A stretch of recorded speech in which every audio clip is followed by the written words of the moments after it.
Good evening, everyone, and welcome to Gray Man Prepping. It is time for Tactical Tuesday. And tonight's topic is one that should be important to everyone here. And boy, is the computer lagging. Camping gear for disasters. And how's everybody doing out there? All right. And, whoa, we got stuff popping up on the side here and more coming in. So let me get over there. Oh, I got 52 messages. Let's go over and say hi to everybody. Scroll up. So the first one in was CR. He was in several hours ago, over 4 hours ago. Next in was Crew 1351, then Shady Hill Homestead, then Walt Rogers. And everybody's saying hi to each other back and forth there. Ada Neer came in. Lee Argent. Chef Tech came in. Prepper 101 is here. Ada Neer is here. Diana is here. Geeky Gardens is here. Oh, thank you, Crew. Crew 1351, $2 super chat. Camping rules. Yes. I got Geeky Gardens. I got it. So I think I got Kaylin Strains here. So I think I got everybody. If I missed somebody, I'm sorry. All right. All righty. So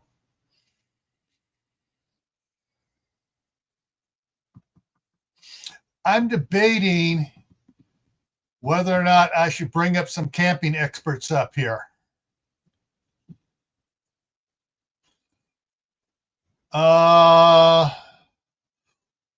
We'll see if they say they want to come up. If they want to come up, I'll drop them the link. Actually, I'll drop the link for Mark, and if the crew wants to come up, the crew can come up. It's going to be a crowded camera because they got 4 of them there or they're watching right now. So, all right. Okay, so heads up though for not this Thursday, next Thursday, the 2nd of the month, the midnight ride may be a half an hour delayed. I was in the city council clerk. Here comes Mark.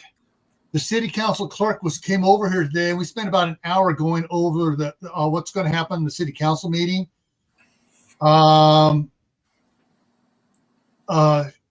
She was asking about trying to stream the council meeting live to the city's Facebook. I told her we could do that. We talked about ways of doing it and stuff. What was going to be going on? Yes, February 12th. What was going to be going on with the meeting? Because it is a community input comment. That's not the right word for it. The legal term for it. Basically, they're doing a shoot. Basically, community's allowed to ask questions and say things. Yeah. On the budget increase of 40% to the utilities, and she brought over the PowerPoint slides. She was going to be on printing out what she's going to be showing. If they had been doing every year since 2002, the standard cost of living increase of 3.2%, they'd be paying more than what we're trying to raise it to with 40%. Now let's wait 10 years and raise it 35%. Yeah. So there were a couple increases along the way where like when they did the city water project, they said you have to increase it. You got to break out water and sewer separately. You got to increase the water bill, period, or you're not getting your grant. So they raised it a little bit back then, and that was it. Yeah, public comment. Thank you. Public comment. The thing is, so basically, other than that little short, what they raised it, the $10 they raised it, that was only 7% or something like that. They went for 15 years with no increase to any of the utilities. None. Zip. Nada. So what do they? How much do they want to increase it? 40%. They want to increase the water 40%. They want to increase the sewer 15%. The garbage we don't control. We tell them, hey, we got to increase it $1.50 because that's what the contractor just raised it to. So we got to do that. We're not a charity. So there's going to be a lot of people that, why are you raising it so much? Well, because your previous 4 administrations refused to implement a cost of living increase yearly. Well, I'd give the public, and I hate to say an ultimatum, say we can raise it 40% right now, or we're going to do 10% every 6 months for 2 years. You guys have to put your budgets up a little bit. But they got to do it yearly, not every 6 months. Okay, then 15% a year. That'll cover it. The first 2 years will get you close. The third year will get you over and now back at budget because you're going to need another 5% the year after that. Have your public make a decision. You want 40% now or 15% a year for 3 years? And then here's the problem. The city water tank needs to be inspected. If they condemn it, you're all screwed. If they inspect it and it has to be lined, and of course they reach down in and open the tank, reach down in to take pictures, and there's rust spots all over the inside of the tank. Of course there is. Well, it's iron. You know, fresh iron in your water is not bad. It's the magnesium and calcium you got to worry about, and the fluoride. But it's no fluoride because it's well water. It's well water. I'm just messing with you. But to reline the tank, the cheapest bid we've got so far, $500,000. No, $140,000. Oh, that's a bargain. Not really. I'm kidding. But right now, that's the only one that would do it because there's 2 ways to do it. One, they first they got to put somebody in there in a suit. And so get them in the dry suit, spray them down with sanitizer, chlorine sanitizer, put them up at the top, and let them get into a video camera and video the entire thing to determine whether or not they got to drain it or not. Then, if it has to be drained, then they got to drain it, isolate it, turn on the 50 horsepower electric pump to keep the city's pressure at where it's supposed to be at, which is going to cost us $1,800 a month. You must have one hell of a pressure tank to go with that if you have to drain the big one to keep the pressure steady and not surge. No, it's the way the pump is designed. It's you'll put up the pressure and it fluctuates the speed a little bit to keep pressure up. Gotcha. It's called I forget what it's called. It's a variable pressure, whatever. Yeah, but variable. It has the controller on it controls the electricity voltage to do it. Gotcha. Anyways, and then it's gonna you have to dry it, coat it, let it dry out, vent it, air vent it and stuff like that. And it's going to take about 2 weeks, and then they can put water back into it. But yeah. Anybody else get a shield instead of a wrench? Oh, let me find out. Let me see. Aiden here has a shield. Yeah, I see Aiden here. CR has a shield. What do I got? I got a wrench. Everybody on the so that's what it is. So YouTube changed it up and is giving you guys shields. You're protecting it. You're a moderator. You're a protector. You're a shield to protect the channel. I'm seeing a wrench. I don't know where you're seeing shields. On YouTube.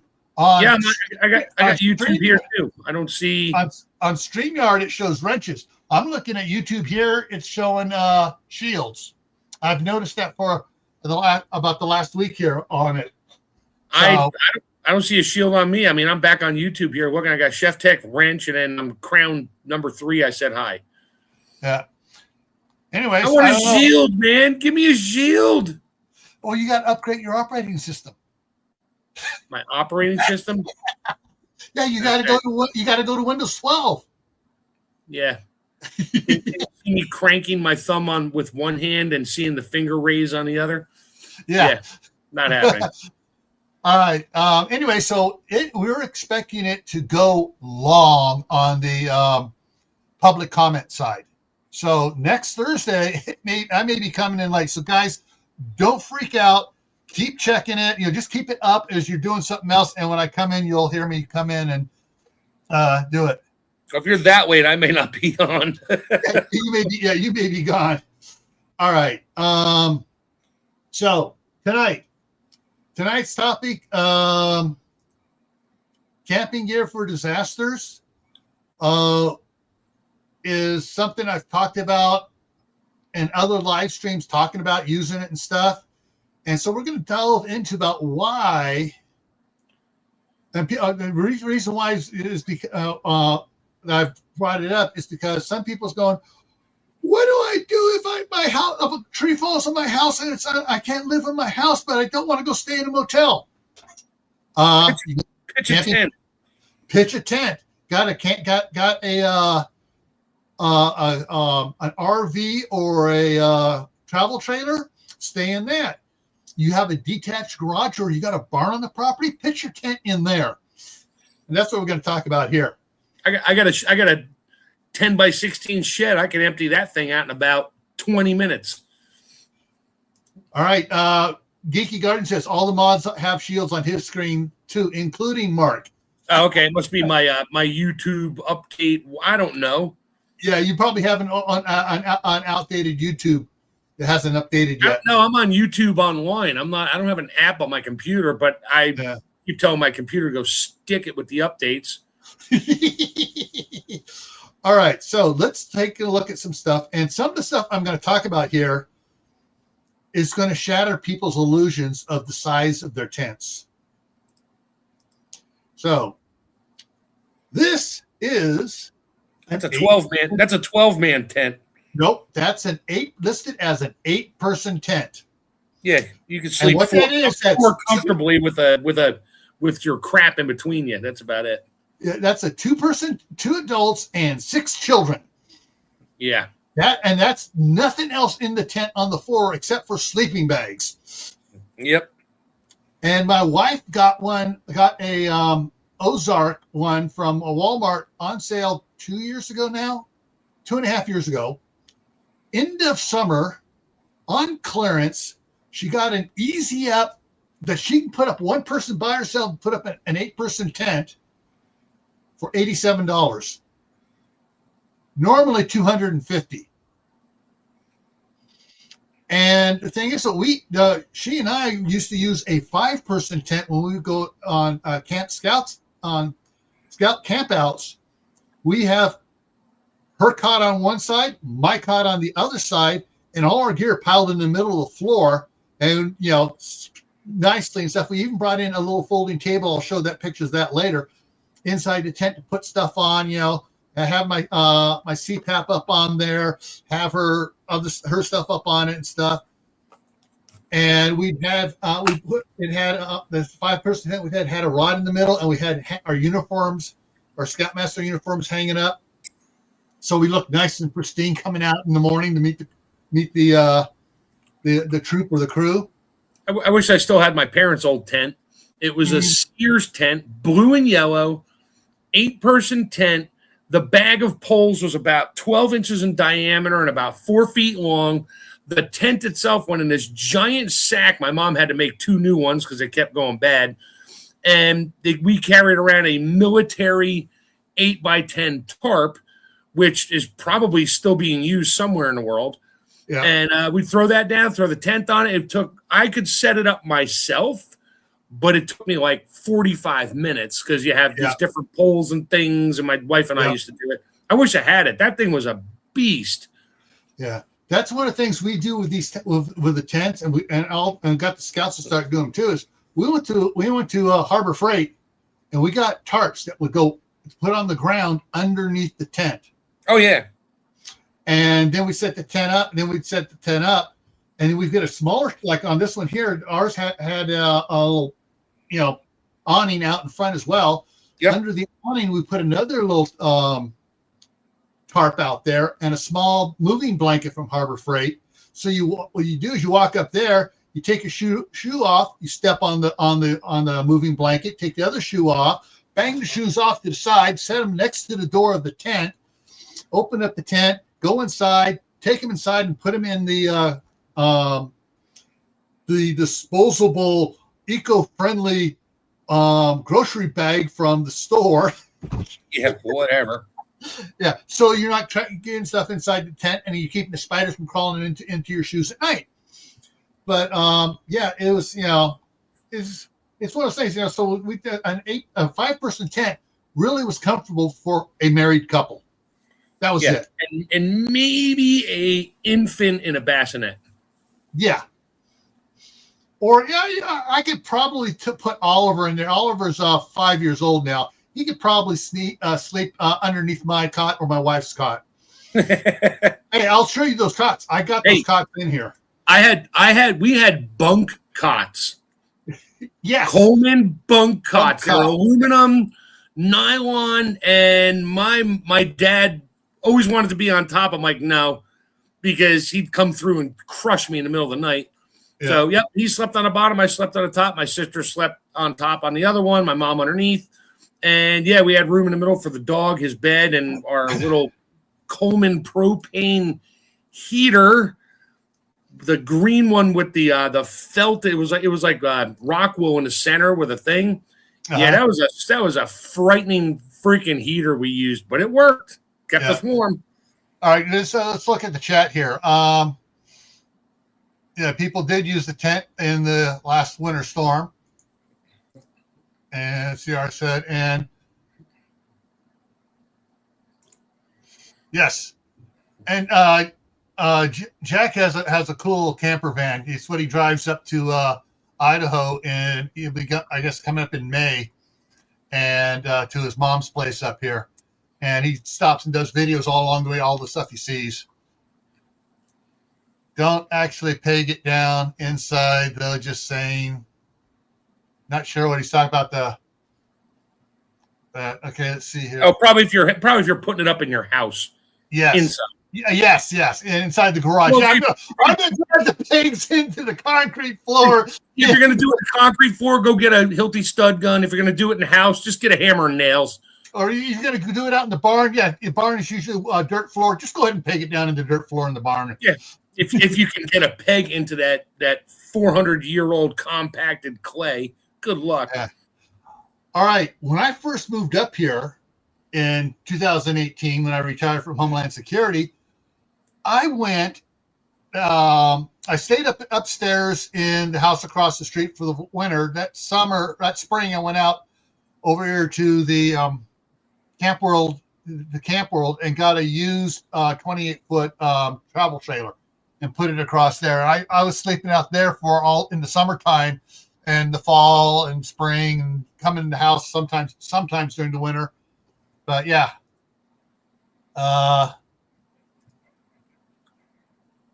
Yeah. Okay. And Kaylin's got tarps, very different sizes. And so Kaylin could use those tarps to make her stuff. Oh, and Pam's here. And let's see here. I could hang back. Do you have a hammock as a listed piece of camping equipment? No, I don't. But, come on! There's a hammock out there that I have got to buy. It's like a. We will look it up. We will look it up here. Hammocks up in a second, because one of the guys from the church scouting. It's not a team. It's what it's called, because that's the 14 to 16-year-olds. He didn't take a tent. He took his hammock had a cover on it and all that other fun stuff. We'll talk about that. That's what I used to do. I used to sleep in my hammock in a lean-to. I can't. I tried it once in a hammock. I was barely able to move because of my the way I have 2 bulging discs, 2 protruding discs, and I could move in the morning. Anyways, this is a 12-man tent. Really a 6-man tent. Yeah. 2 on the left, 2 on the right, 2 in the middle, with a little room for your crap in between. Yes. And if you want to throw 6 little kids in little tiny sleeping bags everywhere there's space, knock yourself out. Yeah. But yeah. So this is one of those other quote easy up ones. Yeah. All right. For I got older folks. These are a requirement to have. Yep, absolutely. All right. I had 4 of them. I used 2 when we went out to the food summit. Richard and I slept in it. They were great because my mother-in-law bought them with the rest of her hoarding stuff. And she never used them, but they were brand new, vintage, 20-year-old Coleman, cots. Those things are mean. They had big flat feet on them so they didn't poke a hole in your tent. And they were just amazing. Why are you on mute? Uh-oh, who froze? Me? Did you freeze? You're on mute, Gil. Hello. Can't hear you. I know. I had to. Oh, my video camera really screwed up. Yeah, you got green behind you now. Yeah, visual effects. Yeah, it really screwed up here. Yeah. It's my video card is really screwing up. Well, just leave it green. I think we know. There we go. Like the infamous brick wall. There we go. I got the food back. Yes, got the food back. That's another thing for camping equipment you need to have for emergencies. You can cook cast iron. You can cook on a fire just about anywhere you can make a fire. Yeah, now, if you have to take it somewhere and you're limited with your weight, that's a bargain. That's a bargain you have to make with yourself and God, because it'll last forever and it could withstand being left out in the storm and being beat to crap, but it's heavy. And Happy Mac just came in. Yeah, at the Wood Badge course for adult leaders for scouting. I packed my 24-inch cast iron skillet. I had my backpack. I packed it on. I had him strap it on the back after I had my pack on, and I packed that sucker in. And our little patrol because I had that.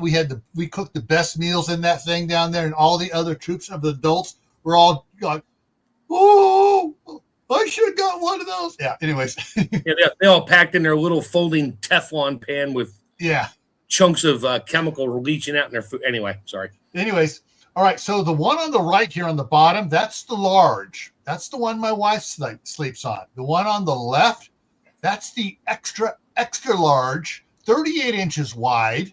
Yep. And I got the matching pad for it, and I got the 36-inch wide sleeping bag to go on top of it. Now, the matching pad, make sure you get the pad with not non-skid, like limited skid, because if your cot is not perfectly flat and it's head up or head down, by morning, your head's either in the side of the tent or your feet are on the floor. Yeah. The other thing is you can also, the Teton ones, the extra large pad I have, actually has ties on it to tie to the ends of it so it doesn't move. Oh, for the sleeping bag? For the pad, so the pad doesn't slide on the cot. Yeah, but you wind up in the bottom of the sleeping bag or constantly shifting back down to keep your head warm. Well, in the sleeping bag, I put my CPAP on. I cinch it up around the hose for the CPAP, and I'm inside that. And I'm just with my little pillow. I'm just happy as a clam, literally as a clam inside the clam shell. So we brought some flat little boards with us as like firewood kindling. Came in handy to shim up because the place we were on was like from head to toe was about 1.5 inches elevation difference. Yeah, and that was and I knew that that was enough to make you literally slide down as you roll back and forth in the middle of the night. So yeah. So we just lifted up the foot ends of our cots and good to go. Anyways, in my experience of my camping from the time I was 10 years old at first, or 11 years old, and get first going into Scouts. Oh, these cots, these Teton cots are the best thing ever. Those are pricey though. They're pricey. They're like $200 a pop. My grandkids will be sleeping on these after I'm long gone. These are so good. All right. Folding tables. I got two different up here to explain a problem we came across using these. The one on the left adjusts up and down height-wise. It's perfect for in there, except for one thing. I don't know if you guys will be able to see it, but between the two circles here on the left, you'll see it's got a little peg foot. Yeah, poke a hole in your hand. Exactly. You got to either get a rubber cup to go on the bottom of it, or a little piece of wood, or something. Yeah. So but you got to, in the wood, you got to put a hole, drill a hole so it doesn't slide in it, so it covers it. Or you get one of the other ones here that doesn't fold in the middle, that has the big feet on it, so it doesn't poke holes in the bottom of the tent. Yeah, you still got to look at pounds per square inch. It looks like that table on the right's got about maybe 12 square inches of padding, contact point, and then how much weight you're going to put on the table. Yeah, don't sleep on the table. You'll be good. No, don't sleep on the table. But yeah, one of these inside the tent. Oh yes, it made all the difference in the world. It made the staff sergeant very happy when I put a table in the tent. Oh yes. But even outside camping, fixing food, anything else around, not for cooking on, but just for prepping food and serving food on. One of these tables is absolutely essential to keep everybody happy, because it keeps everything a little bit cleaner, a little bit nicer. Nobody's bending over, squatting on the ground trying to do stuff. You mean like dumping boiling water on that semi-flat rock next to the fire and then cutting my meat on it? It's not a good idea? Come on. Nah. All right. Next, I'm going to talk propane. We covered this 2 weeks ago, 3 weeks ago on Friday. 4 weeks ago with the propane stuff. Yeah. Yeah. So this here, looking on the left side, you'll see a propane tree. It's got one on the top, and then it's got three on the bottom on it. There, it has a three splitter on the bottom, so you can hook four things up to it. It's a tree. It's a tree, yes. And you don't have to go all the way up. You can leave that top piece off and put the light down a little bit lower. But having that light up high, oh yes, I guarantee you, it makes all the difference in the world. We actually put the propane tank on the wooden table and used some of the tie straps to secure it down so it couldn't get bumped over. With that light up that much higher, it made it so much easier preparing and eating. Yeah. And guess what? All the moths and mosquitoes are attracted 12 feet up, not on your middle of your picnic table. Yeah. Yes, exactly. Yeah. And the June bugs especially, man. Now, depending on your budget and how long you've been gathering stuff, you can have like the big grill, like the big burners like on the left, or the Primus or Coleman or whatever, 2-burner on the right. So explain to me this thing on your title of your show. Camping gear for a disaster. Emergencies. If I have to get out of there, I'm not taking a 50-pound stove, a 40-pound propane tank, propane tree. It's not for evacuation. Not for evacuation. And a cast iron pan. Yeah. This is like, all right, something's happened. A tree has fallen on your house. There's been a fire in your house. There's a car came, flying around the corner, jumped off the road, bounced across your yard, and parked in your back bedroom. God, a car comes across my front yard. Good luck to him. He's going to wind up in the second floor with the culvert. Yeah. So, but there are things, and some people even do. They have a little cargo trailer, and they keep all the camping gear in it. So if they got to bug out, they hook up the car to it, and they go to a Campground. a Red Cross place or Salvation Army or wherever to see if they can stay there, or they head to a nearby campground or whatever they can do or their cousin Eddie's place over there. He doesn't have a spare bedroom, but he's got 2 acres of land. So yeah, we can go camp at cousin Eddie's house and just go use his bathroom and showers when we need to. That's kind of what this is for. This is one of those things where you want to be able to be flexible enough to do things where you're not primitive living in a gymnasium on a cot or on the floor in a 10 by 10 area that they tape on the floor is your space in the shelter.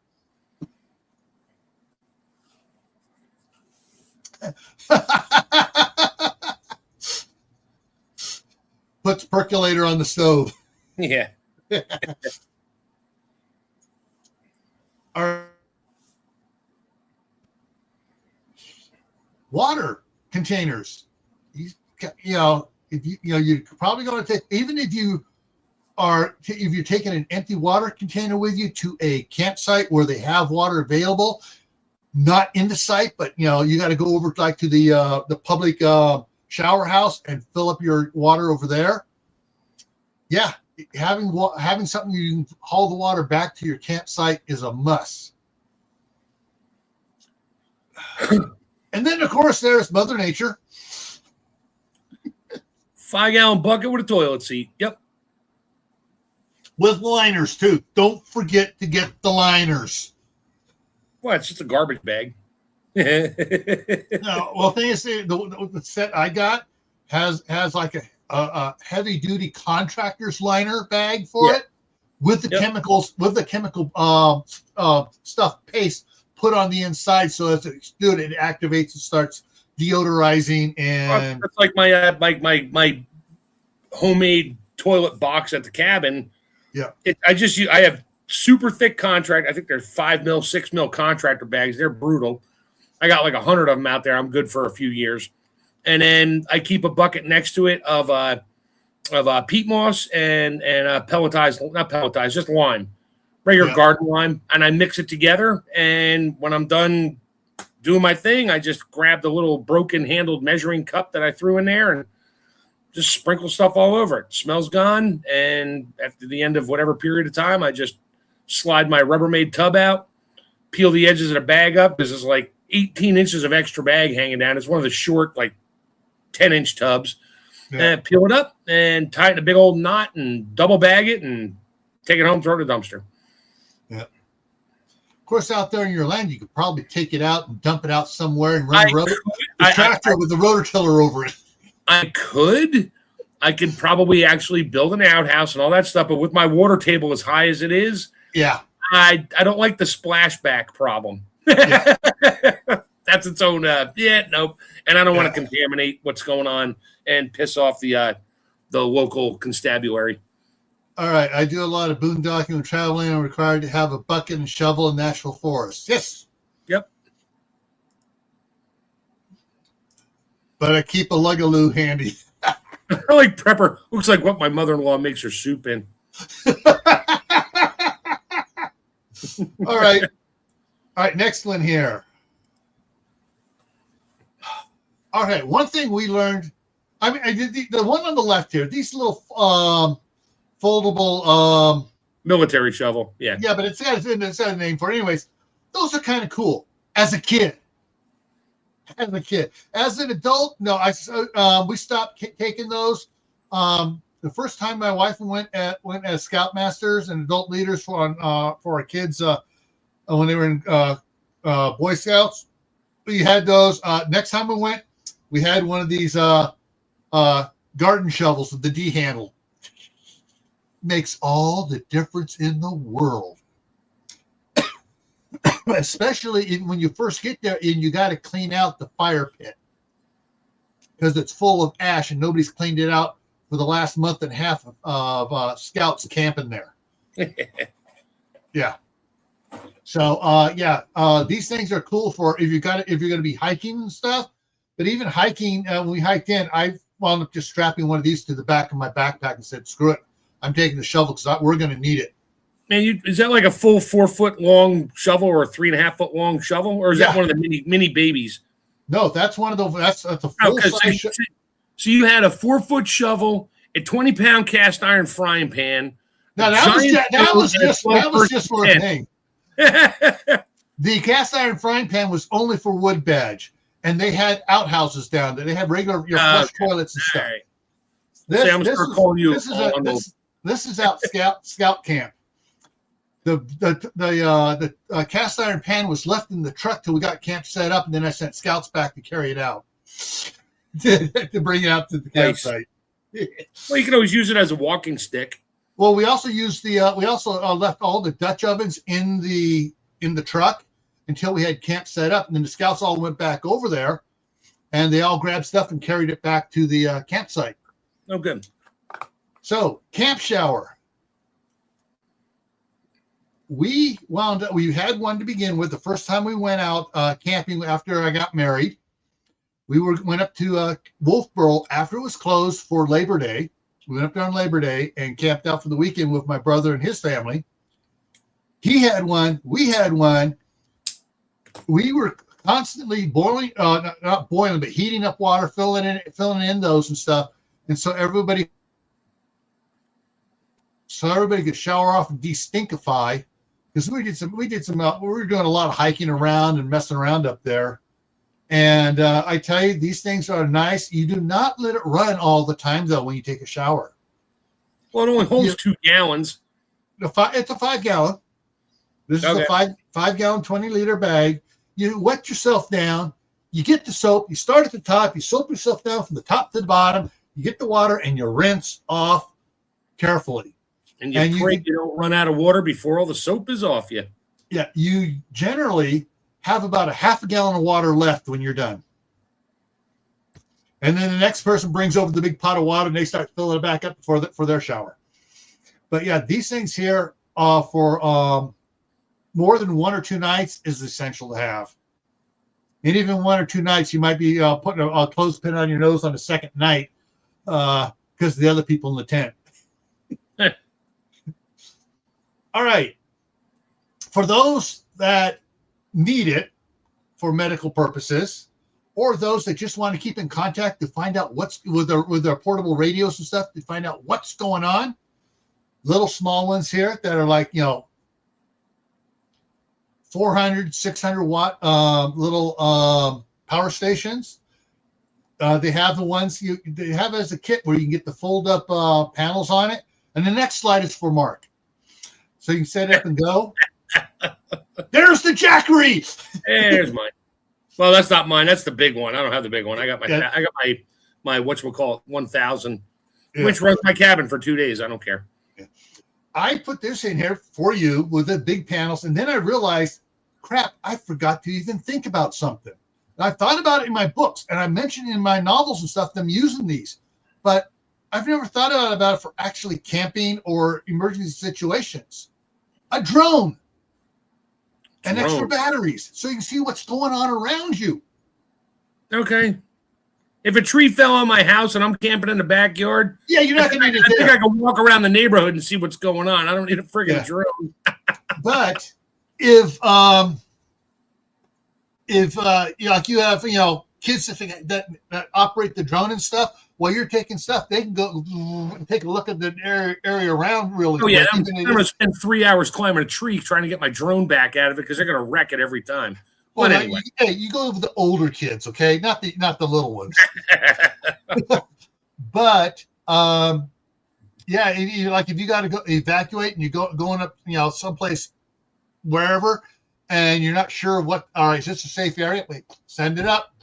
5 minutes, you know what's around you. Yep. Yeah, Geek Gardner just said she wants a Starlink Mini.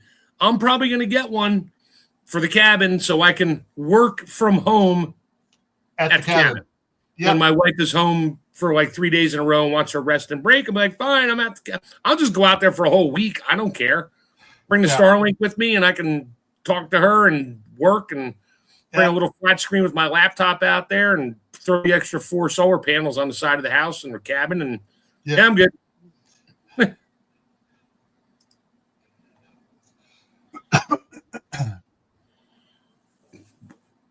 It depends on where you want to fly your drone. Yeah.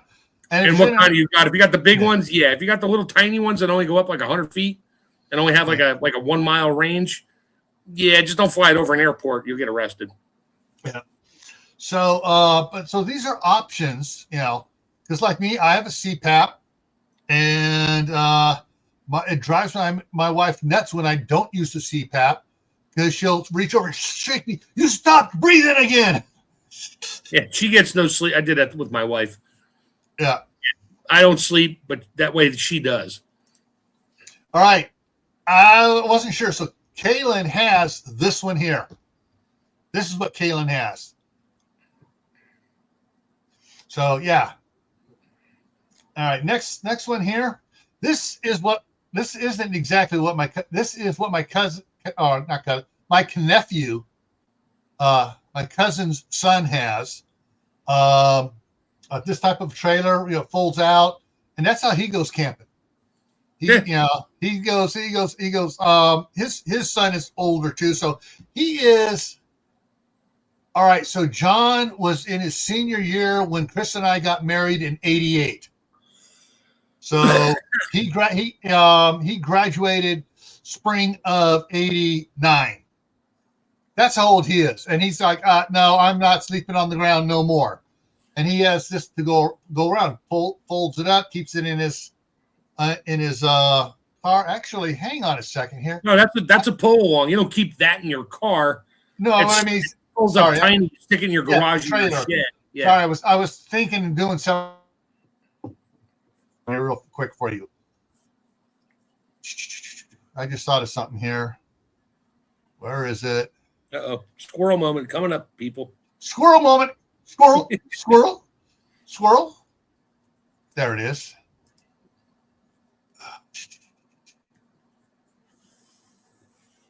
Is it here? Come on, where is it? I keep telling my wife we should just get a teardrop, little baby teardrop trailer.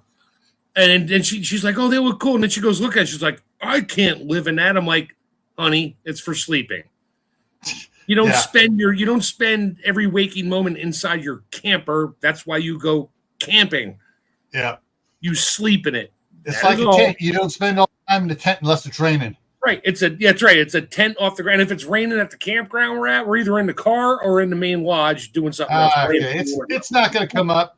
He sent me a photo on Facebook of his yard there in Texas with that much snow on the ground down there by San Antonio. Right. Yep. And he has a picture of his camper there in the picture. So that's how I was going to show that.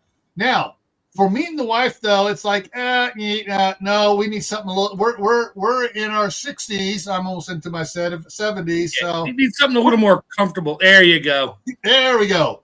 Nice Kirkwood or something. Yeah, there you go. Yeah. And so, I mean, some people, rather than buying a vacation house or cabin, they find this much better. And Jack will probably say the same type thing. Is, he has his van. You can go to multiple places. You're not limited just to your vacation property. You can go up to Yellowstone. You can go to the Grand Canyon. You can go wherever you want. Wherever you want. And friend of mine has it's a 28 or 30 foot fifth wheel one. He buys a new one every 10 years. He brings it up. He leases a spot at a campground. He put the little fence up and all that, and he has his wood shed and fire pit, and he has an outdoor flat screen. That's the way he camps. And that's it. That's his summer. That's his vacation getaway on the weekends. Him and the wife and the kids, they go up. They spend 3, 4, 5 days at the campground, and then they just pack it up and go home. And it's great. He loves it. I've seen it. I'm like, that's pretty slick. Yeah. And the lease on the spot is like $500 a year or something with electric hookup, no water hookup. He's like, I don't need the water hookup. He just brings water with him in the back of the pickup. Yeah. And so something like this, and even one of the ones a little bit smaller than this, for emergency uses and stuff, it's great. You're set up. You're out there. You're able to do stuff. If you got to leave the house, You can also throw a bunch of food and stuff in there too. Your freeze-dried food and other stuff. You can throw extra jugs of water in there besides what you fill up your tank, have filled in your water tank with. Just make sure you balance your load so it doesn't start fish down on. keep the majority of the weight in front of the front axle. Yep, and over the axle. Yeah. Yeah, that's basically, I mean, if you're a minimalist and you want a tiny home, you got to get one that's winter stable. But there you go. You can lease a campsite and live there. You just can't use it as your mailing address. You need a PO box. The ones for winter are called park trailers, PARK. Like it's for an RV park to stay there all the time. They've got more insulation in it. Yep, well insulated. good propane heaters or electric. Yep. Yeah, thicker walls on it too. Yep. Yeah, so they cost a bit more because you got thicker walls, all that stuff. But yeah, they are better for that. And I think that's the last. That's the last one. Good. Now pull up a picture of a hammock. Yeah, the ones that are like it's like a tent hammock all in one. Yeah. Just punch in hammock tent. Yeah. And there's a bunch of really good ones out there. A lot of them are pricey. Other ones are not so pricey, but are still really good. And it has a sleeve. You just tie it tight between two trees that are not going to fall over with no branches hanging over you that are going to fall in the middle of the night and kill you. And you stretch it tight, and you just slide off the snake skin. Yeah. And two little ropes, and you're good to go. There you go. There are also there's some like this one here, which is he didn't put the rain fly up on it. Yep. But if it's summertime, you don't need it. There's some that just have a rain fly over it and like a mummy bag. That's the one I'm thinking about. And you pull it tighter. You don't want your back drooping. Okay, that's not a camping hammock tent. That's a platform tent. But anyway, it's hammock. It's up. I mean, but it's up there. There are here's your double decker one. And that crap's not happening in my family.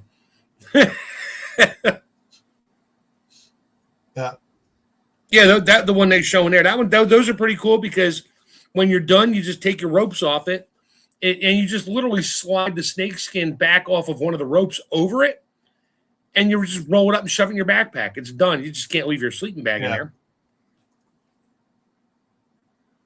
That's not a hammock. That's a seat.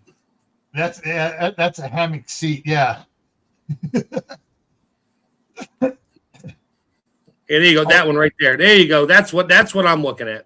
That one's got a ladder, and looks like a 2-person hammock. Look at how big she is inside. Oh, Jesus. Okay, that's a little big.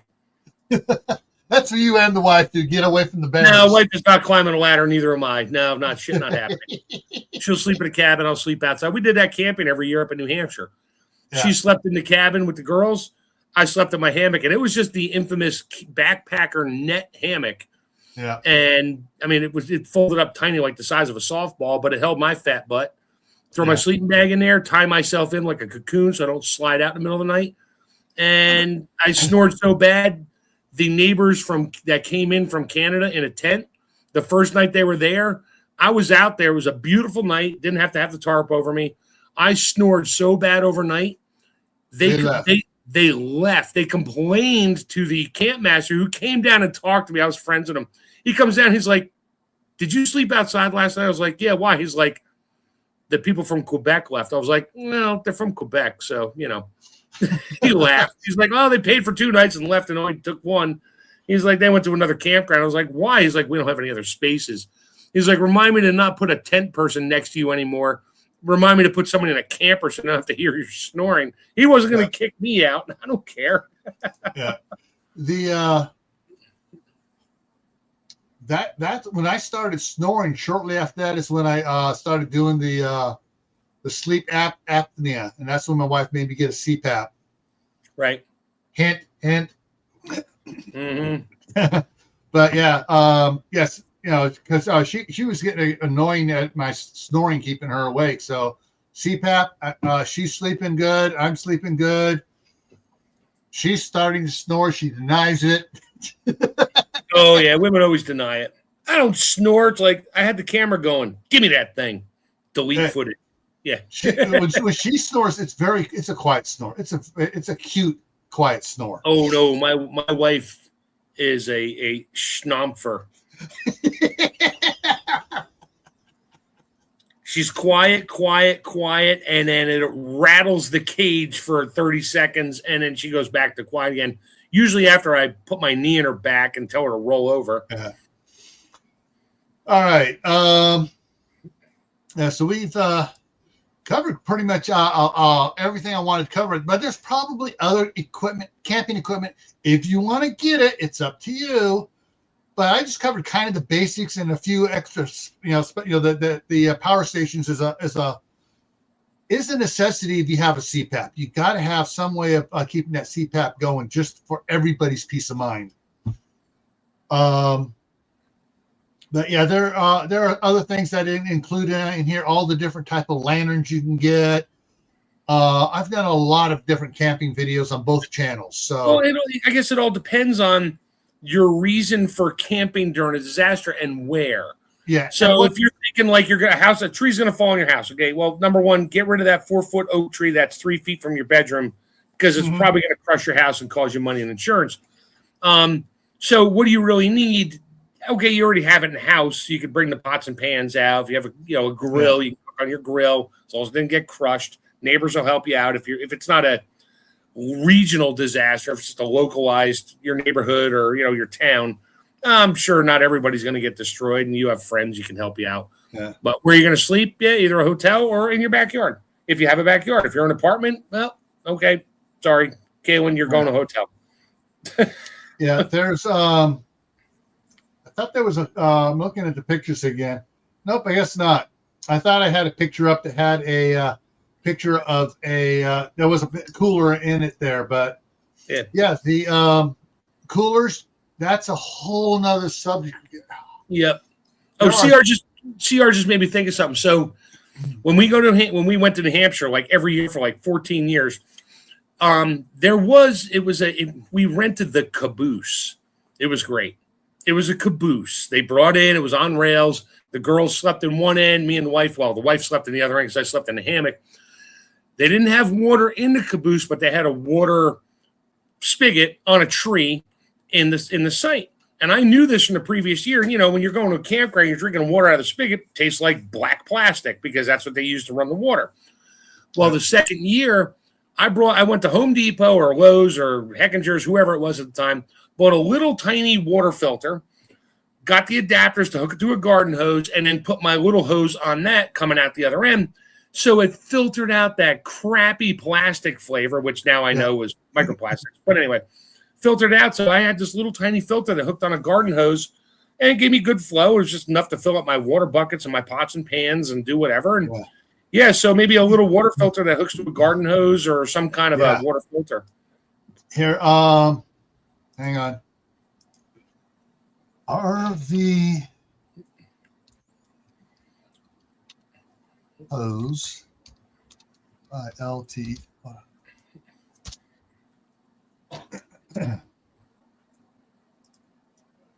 Yeah, you can get these from that screw have garden hose thread on them. Yep. You can get the multi-stage one even. There we go. They listed the 10 best ones to get. You just hook it up. Some of them, some they are made to go in, be mounted in the RV or travel trailer where the water comes in, so it filters all the time there. But yeah, so you can get all sorts of different ones. There's a lot of options out there. I mean, you can buy the specialized ones. You just go to Home Depot, buy one, get the 2 brass fittings that adapt to a garden hose. And they come with the garden hose on at Home Depot. They sell these with the garden hose fitting on it. Well, I'm just saying, if you buy like a regular 10-inch, 10 micron filter, whatever, if you just want to get rid of the crappy flavor, the carbon and all that.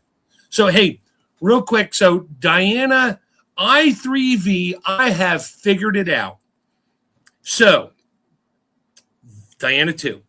The I is Roman numeral for 1.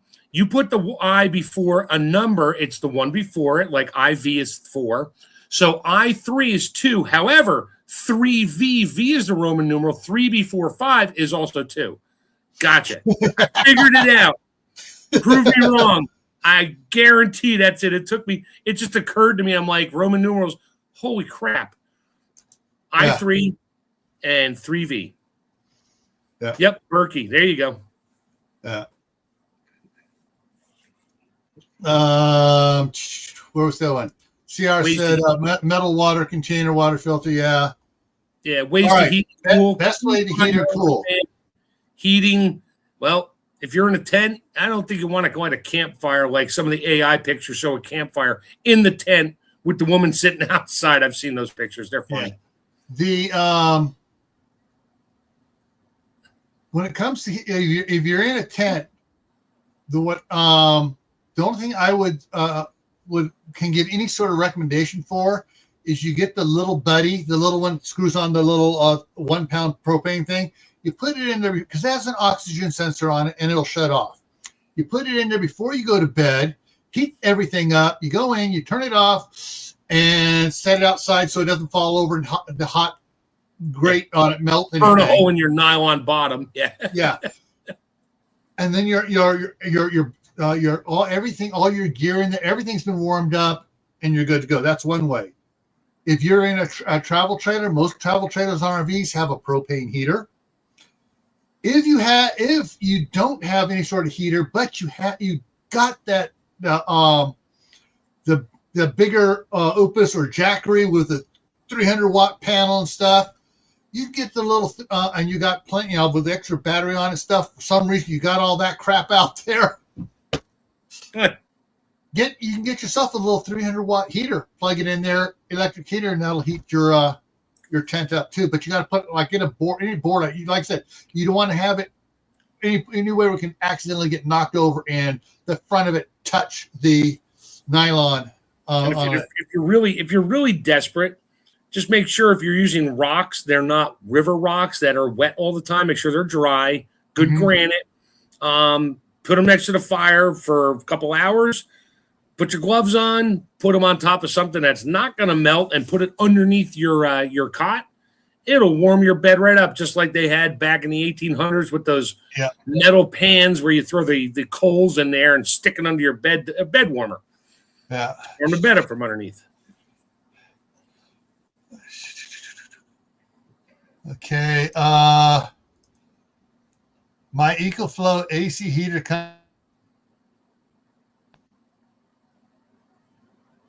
okay. And it has its own battery. I can charge from my 12-volt charger. Ah, cool. Excellent. Yeah. Now, in the summertime, if you need to stay cool, don't buy an AC fan that runs off a Jackery or a power supply that goes from DC to AC into a fan. Get the little DC fans at the truck stops that plug into a cigarette lighter, the small ones. They don't draw too much current, and just put it on and have it blow on you. All right. With that, take it up a step. I did videos on Camp Patton about actually let me look up. Maybe I can show it to you real quick here. So I got it on Amazon. It has two forms of power. You put 4 or 6 D-cell batteries in it, or it has the adapter to plug it into the cigarette lighter power port. into the wall. I'm not going to hold the one because I put it in the little bathroom window here because it just fits perfect in the bathroom window. Yep. And I can blow cool air in the summertime at night. That's what I use it for. And in the morning when you're in the bathroom, you can turn it on to flip it around and pull the stink out. Well, I use the overhead for that. But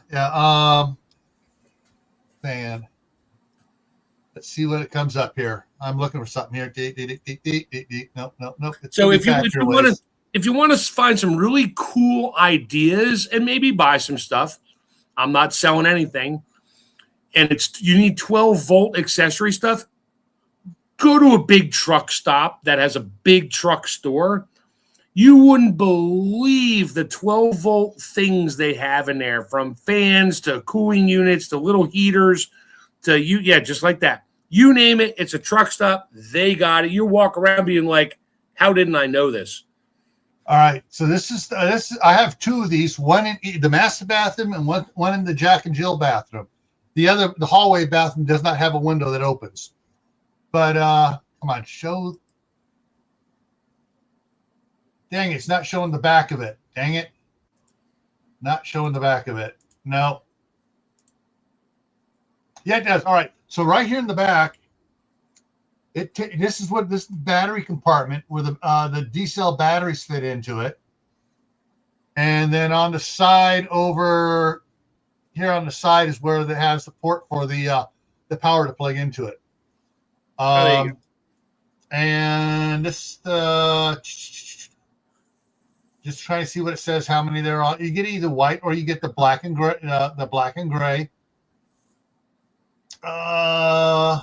6 D-cell batteries. Yeah. Which means you could probably get a cigarette lighter adapter for it. That would be 9 volts. It runs on 9 volts, so you get the adapter. If it's a DC motor, which it is, yeah, you can plug it into 12. If it's got an adapter on it, it'll run 9 volts on D batteries, 12 volts on the other. It's a DC. It's a DC motor. You can pretty much crank whatever you want into it up to 14 and change, and you're fine. It just blows faster. Yeah. And it's a two-speed fan motor on it. But yeah, so you need to cool. That works great too. Hey, I got my Craftsman, all my Craftsman 20-volt stuff. I have 2 fans. I have my regular fan, which is actually running in the shop right now, plugged in. It also runs on my rechargeable batteries. Those batteries also, I have 2 little inverters for it, which are great because I got 4 amp batteries. I put the inverter on there. I can plug my iPad in there and just keep it charged up all night while I'm using it at the cabin. And it's got a 120 volt plug. It won't run my micro fridge. I found that out. I tried. I'm like, let's see if it runs it. No, it trips when the compressor turns on because a little too high of a current draw on that one. Yeah, but it ran. I plugged it in to run the overhead light and the ceiling fan, which only draw when the light's on and the ceiling fan's running on low. It draws 16 watts, and it ran it for 3 hours. This little tiny 4 amp battery and a little inverter and plugged in doing the AC conversion. So you lose power when you do AC conversion from DC.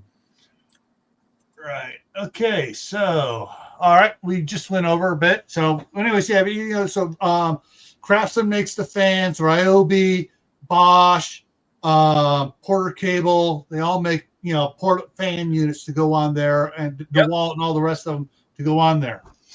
All right. Oh, and the DeWalt one, DeWalt and Craftsman you can interchange the batteries on.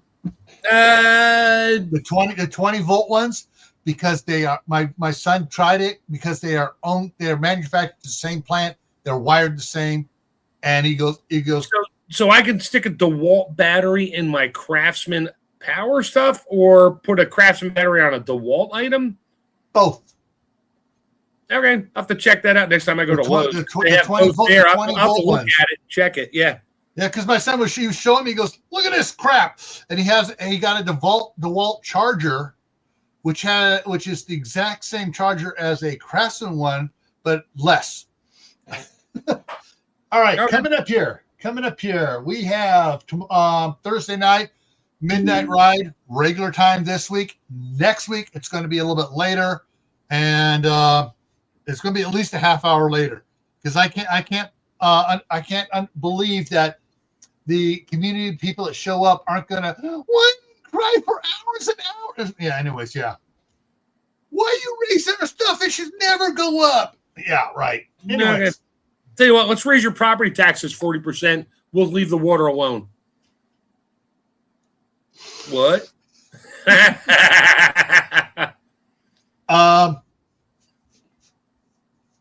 gotta go talk to across the street and talk to Robin about that. Have her check with Garrett, the city attorney, to find out if how much we can bump taxes up, or it may be already be bumping up right now. They may already set it to bump to the automatic 2.99. percent. And then reallocate the funds for that for you. Okay, we're not going to raise the water, but you're going up 2.99% on your property tax. Okay, well, I think that's going up every year, anyways, to cover general fund for the city. All right, so Friday on Camp Patton is the home grocery store. We're talking about how to enlarge your pantry and how things to do it. All the fun things to make sure that your home grocery store is healthy for you. I'm good. Saturday, don't know. Oh crap! I gotta send Shadow some topics for him to pick from for Saturday if he hasn't picked one already. So Shadow Scout, we don't know what time his we know what time it is. It's 2:00 Eastern. We don't know what the topic is. Yeah, he picks a topic about an hour before. It's all good. Yeah. It's always fun because you always talk about good stuff. So yeah. For Survival Saturday after the event is after the 6,000 year Earth tilt. Pros. After the year tilt, what are your plans? And then next Monday is canning meal basics or bases. You're going to make a base that's good for several different types of meals. So we're going to talk about that. And then next Tuesday here, physical training. Do what you can do. So we're going to talk about, getting into shape, staying in shape, making yourself feel better through a little bit of exercise. And some people, I don't want to talk about that. Well, yeah, I know. I don't like to exercise myself, but I like being flexible. I like having strength. So what do? I exercise. So that's what's coming on. Plus, every day through the next 2 weeks at 9 a.m. Here on Gray Man Prepping, I'm proofreading, editing, and hopefully finalizing some of my books. We did chapter 10 today, I believe. No. Hang on just a second here. We did chapter 9 today. Tomorrow we'll be doing chapter 10 of Against the Wind Saga, book 1. And if you don't exercise, you can look like me, the sofa survivalist. I'm just a fat dude. I just watch videos. I'm going to survive forever. I'm going to live forever, man. Yeah, either that or you can look like this dude. Yeah, Jabba the Lizard. No, this is his assistant, Bob Bibless Fortuna. Not Bib Fortuna, Bibless Fortuna. You can't see, but he's got food all over his fat belly. Yeah, mostly tuna fish crumbs. All right. So anyway, tomorrow is chapter 10. Thursday is chapter 11 and the preview of book 2. Friday, we start on the book 1 of the Scout and the Ninja. Why I'm going to book 1 of Scout and the Ninja before I go to book 2 of Against the Wind? Because in book 2, characters from the Scout and the Ninja appear as a crossover. And so you need to have the backstory on the Scout and the Ninja characters, namely Michael Moore and Kimberly Jackson. So it's like the prequel to the sequel. Sort of, but basically, there are 12 storylines of books in the Against the Wind saga. At one point or another, they all will cross over at one point or another, either communicating just on radio or whatever, some face-to-face like happens in the Scout and the Ninja book 2, A Ninja is Silent, where, there's a big crossover on that one.